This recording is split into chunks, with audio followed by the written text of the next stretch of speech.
Food കോർട്ടിന്റെ അവിടെ നിന്ന് ഇങ്ങനെ ഒരു സ്ഥലം ഉണ്ടെന്ന് ആൾക്കാർക്ക് അറിയുന്ന എനിക്ക് തോന്നുന്നില്ലേ?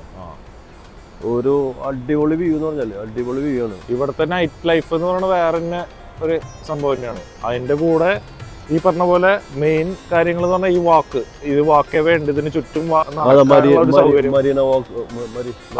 അതെ അതെ പെറ്റ്സ് അലൗഡ് ആണ്. അതേപോലെ ഈ സ്മോൾ ഇലക്ട്രിക് സ്കൂട്ടേഴ്സ് അലൗഡ് ആണ്.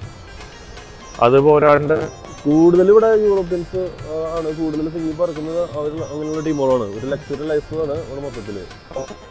സാധാരണക്കാരായിട്ടുള്ള ഒരാൾക്കാർക്ക് വന്നു കഴിഞ്ഞാൽ സാധാരണക്കാർക്ക് പോകാനുള്ള ആർട്ടിയുടെ ഒരു ബോട്ട് സംവിധാനം ഇവിടെ ഉണ്ട്. അത് നമുക്ക് താഴെ ഉണ്ട്. അത് ഒരു എനിക്ക് തോന്നുന്നത് വൈകുന്നേരം താഴെ നോക്കിയിട്ട് അത് നമ്മളിപ്പോൾ അവിടെ നിന്ന് മറ്റേ മുകളിൽ ഉണ്ടായിരുന്ന ആ ഫുഡ് കോർട്ടിൽ നിന്ന് ഇപ്പോൾ നമ്മൾ താഴെ ദുബായ് മരീന വാക്ക് എന്ന് പറഞ്ഞ അവിടേക്ക് വന്നിരിക്കുകയാണ്. വാക്ക് വേ അല്ലേ? മരീന വാക്ക്. ഇവിടെ ഉണ്ട് ആട്ടൊക്കെ നമുക്ക് കറക്റ്റ് ഡയറക്റ്റ് അടുത്ത് കാണാൻ പറ്റും. പിന്നെ ഇവിടെ നിന്നാണ് ഞാൻ പറഞ്ഞ ആർട്ടിയുടെ മറ്റേ 7 dirhamsന്റെ മേലെ 4 o'clock ഒരു ഇതുണ്ടെന്ന് പറഞ്ഞത്. ഇവിടെ നിന്നുള്ള അതായത് ഏറ്റവും അഫോർഡബിളും ചീപ്പസ്റ്റ് ആയിട്ടുള്ളത്. ബാക്കി വരുന്ന ഈ ആർട്ടൊക്കെ നല്ല എക്സ്പെൻസീവ് ആണ് വരുന്നത്. എക്സ്പെൻസീവ് ആർട്സ് ആണ്. അതിന്റെ പ്രൈസ് അവിടെ ഉണ്ട്. അത് അവിടെ പോയിട്ട് ഡീറ്റെയിൽ ആയിട്ട് സംസാരിക്കേണ്ടി വരും ഓരോ ടൂറിസ്റ്റ് കമ്പനി ആയിട്ട്. അതായത് മണിക്കൂറിന് 250 dirhams തൊട്ടുള്ള ഇത് പാക്കേജസ് ആണ് അവിടെ ഉള്ളത്. അതെ 150 ഉണ്ട്, 150. അതായത് അവിടെ തൊട്ട് മുകളിലേക്ക് അങ്ങോട്ട് ഇഷ്ടം പോലെ ഉണ്ട്. പിന്നെ ഈ ബാക്കിൽ കാണാൻ കുറെ ലക്ഷറി റെസ്റ്റോറൻറ്റ്സ് ആണ്. ഹബീബേറത്ത് ഉണ്ട്, അതേപോലെ അസീസുന്റെ ഉണ്ട്.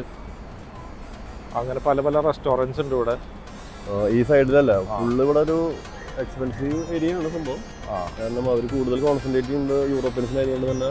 പിന്നെ ഞാൻ പറഞ്ഞത് സ്റ്റാൻഡേർഡ് ഓഫ് ലിവിംഗ്. ഇപ്പൊ പിന്നെ സിപ്പ് ലൈൻ ഇവിടെ സ്റ്റാർട്ട് ചെയ്തിട്ടുണ്ട്. കണ്ട സിപ്പ് ലൈൻ സ്റ്റാർട്ട് ചെയ്തിട്ടുണ്ട്. അത് പുതിയതായിട്ട് സ്റ്റാർട്ട് ചെയ്ത കഴിഞ്ഞ ഒരു 6 മാസമായി തോന്നുന്നുണ്ട് സ്റ്റാർട്ട് ചെയ്തിട്ടുണ്ട്. ലാസ്റ്റ് ടൈം നമ്മൾ വന്നപ്പോൾ ഇവിടെ ഉണ്ടായിരുന്നില്ല സിപ്പ് ലൈൻ ആയിരുന്നില്ല. പിന്നെ നേരത്തെ പറഞ്ഞില്ലേ, അതായത് ഇത് ഒരു ലക്ഷറിയസ് ആയിട്ടുള്ള ഒരു സംഭവമാണ്. വാട്ടർ ഫ്രണ്ടോട് കൂടിയിട്ടുള്ള ഇത് കണ്ട കുറെ ബിൽഡിങ്സ് ആ സൈഡില് കൂടുതൽ എല്ലാ വെച്ചെങ്കിലും വാട്ടർ ഫ്രണ്ടോട് കൂടിയിട്ടുള്ള ബിൽഡിങ്സും കാര്യങ്ങളൊക്കെയാണ് ഇവിടെ കൂടുതൽ ഉള്ളത്. പിന്നെ അതേപോലെ നൈറ്റ് ലൈഫ്, ഈ പറഞ്ഞ പോലെ യാട്ട്, പിന്നെ അതേപോലെ നല്ല റെസ്റ്റോറൻറ്റ്സ്. നമ്മളുടേറ്റും കൂടുതൽ യൂറോപ്യൻസിനും ഒക്കെ ലോക്കൽസിനും ഫോക്കസ് ചെയ്തിട്ടുള്ള ഒരു സംഭവമാണ് ഇവിടെ.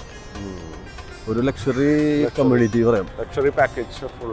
പിന്നെ നിലാമലരെ ഷൂട്ട് ചെയ്തിട്ടുള്ള ബിൽഡിംഗ് ആണല്ലോ ഇത്. മറ്റേ ഡയമണ്ട് നെക്ലസ് ആ ഫഹദ് ഫാസിലെ മറ്റേ ഇറങ്ങി വരുന്ന ആ കാണുന്ന ആ യെല്ലോ കളർ, അതായത് ലൈറ്റ് യെല്ലോ ആയിട്ട് കാണുന്ന ബിൽഡിങ്സ്.